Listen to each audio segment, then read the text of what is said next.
अस्सलाम वालेकुम। मैं हूं राजा शुजात और आप देख रहे हैं राजा शुजात यूट्यूब चैनल और फेसबुक पेज। आज की वीडियो में बात करेंगे इंजीनियर मिर्ज़ा मोहम्मद अली के हवाले से, जो जेलम से हैं और मिर्ज़ा जेलमी के नाम से मशहूर है। और उनकी जो गुफ्तगू है उसके मजहबी गुफ्तगू भी करते हैं, उसके हवाले से भी थोड़ी सी बात आपके साथ करेंगे। सबसे पहली बात तो आप ये देखें कि इंजीनियर साहब जो हैं वो एक मजहबी गुफ्तगू करते हैं और मजहबी तौर पे जाने जाते हैं। और उनका जो एक सबसे आपने देखा होगा कि एक टैग लाइन है कि ये बाबे कोई शय ही नहीं। तो इंजीनियर साहब एक तो ये बात है कि बा अदब बामराद होता है। और जिन बाबों की आप बात करते हैं इन्होंने भी बड़ी मेहनत की है, इसीलिए आज से कोई 300 साल पुराना बाबा भी जिंदा है, कोई 500 साल पुराना बाबा भी जिंदा है। ये जितने भी बाबे हैं, अगर आप इनकी तालीमात के ऊपर फोकस करें, आप तो सिर्फ वो चीज़ें उठाते हैं जो आपको सूट करती हैं और उनके ऊपर आप एक वावेला मचाते हैं। लेकिन कोई भी आपको एक भी आदमी ऐसा नहीं नजर आएगा, इन बाबों के हवाले से बात कर रहा हूँ, जिसने अल्लाह और उसके रसूल से मोहब्बत की बात ना की हो, जिसने अल्लाह से मिलाने की बात ना की हो, जिसने हुजूर सल्लल्लाहु अलैहि वसल्लम से बेमिसाल मोहब्बत की बात ना की हो। और आप तो बड़ी बातें करते हैं, ठीक है, आपके पास इल्म है, इल्म वो जो किताबों में लिखा हुआ आज तक आप तक पहुंचा है, वो इल्म आप अपनी तरफ से तो कोई आपके पास बात नहीं है, आप इल्म की बात करते हैं जो पीछे किताबों में महफूज है। लेकिन इंजीनियर साहब, इन बाबों जिन बाबों की आप बात करते हैं ना, मैं थोड़ी सी आपको सिर्फ कहना चाहता हूँ कि आप इन बाबू में से एक सुल्तान बहू जैसा शेर बोल के दिखा दें, इन बाबू में से किसी बाबा बुल्ले शाह जैसा एक शेर बोल के दिखा दें, अल्लामा इकबाल जैसा एक शेर बोल के दिखा दें कि मोहम्मद से वफा तो हम तेरे हैं, ये जहां चीज़ है क्या, लोहो कलम तेरे हैं। ये जो बाबे हैं ना, जिन बाबों के ऊपर आप तनकीद करते हैं, ये जिस तरह से हमारे दाता गनबख्श हैं, बाबा फरीद हैं, उनके हवाले से जो आप बात करते हैं, इन जैसी आप एक एक जिसे कहते हैं ना मेहनत करके दिखा दें कि इन लोगों ने अपने रब को कैसे मनाया और ये रब तक कैसे पहुंचे। शाह सलमान तोनसवी रहमतुल्लाह के हवाले से आप पिछले दिनों आप एक वाक़े के ऊपर आप एक मजाकिया आपकी एक वीडियो चल रही थी। मैं ये समझता हूँ कि आप को ठीक है, आप अपना एक रखते हैं, आपकी अपनी सोच है, उस सोच पे आप चलें ज़रूर। पाकिस्तान के अंदर हर शख्स को आज़ादी है कि वो जिस तरीके से जो भी इल्म हासिल करके आगे बढ़ना चाहता है वो आगे बढ़े। हुजूर सल्लल्लाहु अलैहि वसल्लम से इश्क और अल्लाह तबारक व तआला से इश्क का जो इल्म इन बाबों ने दिया है ना, वो आप नहीं दे सकते। ये आप अपना फोकस थोड़ा सा देख लीजिएगा, मेहनत करें। आपको अल्लाह पाक जो आप इस रास्ते में हैं शायद आपको वहाँ पे पहुँचा दे, हमें अच्छे की गुमान करना चाहिए।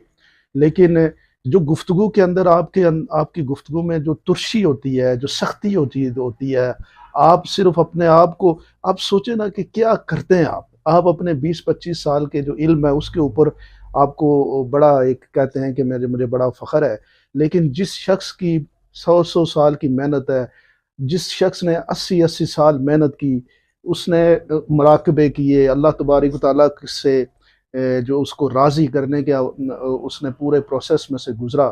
आप इख्तिलाफ़ करें, इल्मी बहस करते हैं, आप इख्तिलाफ़ करते हैं कब्रों के ऊपर, कोई भी शख्स जो है कब्र में जाके सजदा नहीं करता। जो तौहीद है उसका बुनियादी कंसेप्ट ये है कि अल्लाह के अलावा किसी से कोई मदद नहीं। जो नमाज पढ़ता है ना शख्स, वो तौहीद का इकरार करता है। अत्ताहियात पढ़े, उसमें तौहीद है। यानी कौन सी ऐसी चीज़ है जिसमें तौहीद का इकरार नहीं है? तो कैसे आप इनकार कराते हैं? और कैसे आप, मैं तो कहता हूँ जो शख्स सिर्फ नमाज पढ़ लेता है ना, तो वो अल्लाह तबारक व तआला की वाहदानियत के खिलाफ हो ही नहीं सकता, वो तौहीद के मुनकिर हो ही नहीं सकता। तो आप इतने बड़े बड़े फतवे लगा देते हैं लोगों के ऊपर कि वो कब्र परस्त है। जैसे आपने एक साफ़ी के हवाले से कहा कि वो कब्र परस्त साफ़ी जो है वो उसने मेरे हवाले से एक बात फैला दी।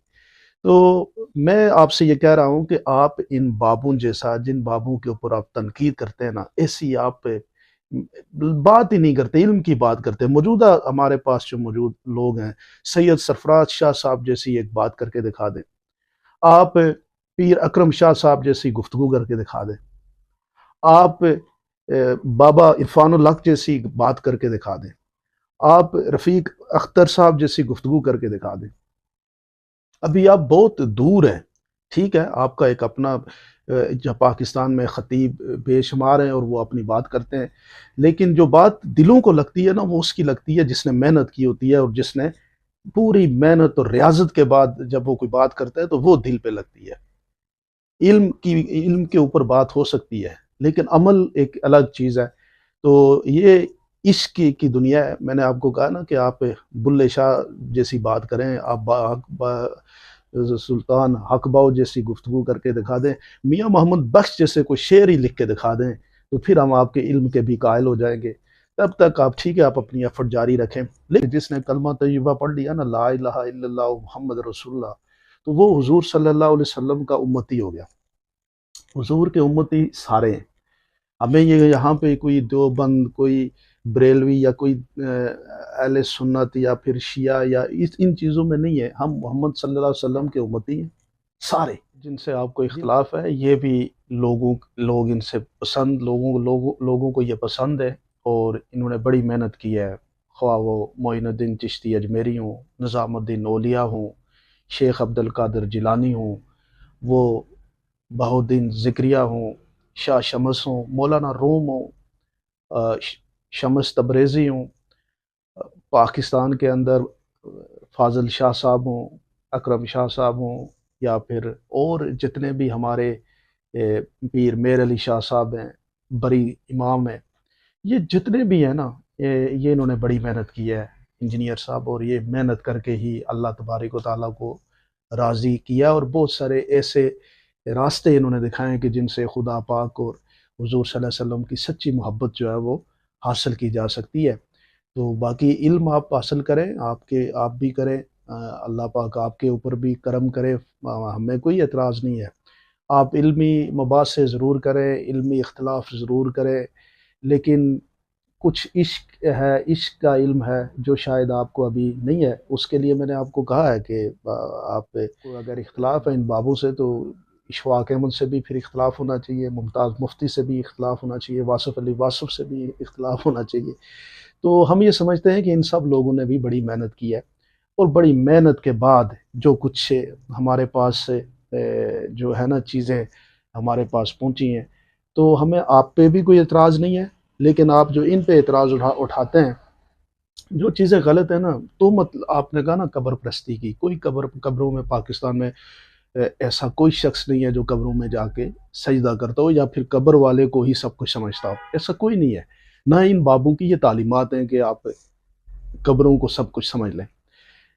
ایک عقیدت کی بات ہے، محبت کی بات ہے، وہ لوگ رکھتے ہیں۔ آپ سوچیں کہ آپ کے اسٹوڈنٹ جو ہے نا آپ کے سامنے جو بیٹھے ہوتے ہیں، وہ آپ کے علم کی وجہ سے آپ سے عقیدت کرتے ہیں۔ اس کا مطلب یہ نہیں ہے کہ وہ آپ کی کوئی پرستش کرنے پہ لگ گئے ہیں۔ عقیدت جو ہے وہ محبت ہوتی ہے، کسی شخص سے بھی آپ سے بھی لوگوں کو ہوگی۔ اسی طرح جن بابوں کے اوپر آپ تنقید کرتے ہیں نا، لوگوں کو ان سے بھی محبت ہے، اور وہ محبت کا اظہار جو ہے وہ کرتے ہیں۔ بہت کم ہوں گے، مجھے نہیں لگتا کہ کہیں پہ کوئی سجدوں والی بات ہوگی۔ اگر کوئی سجدہ کرتا ہے تو وہ بالکل غلط کرتا ہے، اور وہ بالکل اس کا کوئی سجدہ صرف اللہ تبارک و تعالیٰ کی ذات کے آگے اور کسی کے آگے سجدہ نہیں ہے۔ لیکن عقیدت کرنا، احترام کرنا کسی بزرگ کی، آپ اس کے لیے احترام کے جذبات اگر آپ رکھتے ہیں تو اس میں مجھے نہیں لگتا کہ کسی کوئی غلط کر رہا ہے۔